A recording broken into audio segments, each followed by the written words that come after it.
But I thought this was a really great question.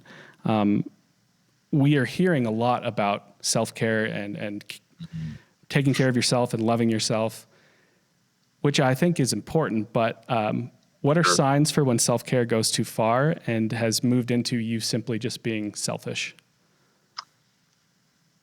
Well, that's a big question. Right. Well, I think the first thing is to understand self-care. And I think sometimes it's easy to have maybe a bad interpretation or understanding of self-care. So I mean, self-care should be an active process that fills you up.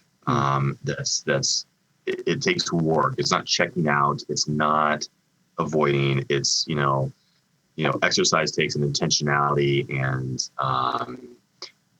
it's an active process. I think rest is an active process. Checking out's not resting. Resting takes work to rest in a way so that you feel better, be intentional around it. So I think we have to differentiate it. Like, is what I'm doing, is it checking out, avoiding, trying to not deal with, or am I actually trying to take care of myself?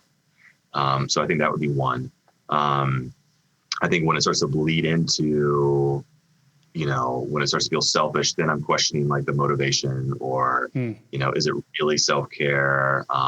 Or is it, I just don't want to deal with you or this or that or the other thing. So, exercise is good, but if I'm doing it all the time and it's having a negative impact, in other areas of my life, that's not self-care. If it impacts my family or other relationships, like that's not necessarily self-care. Yeah.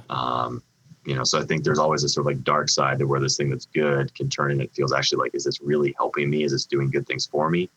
Then I think we need to look at like, why am I doing it that way or to that extreme or in that context?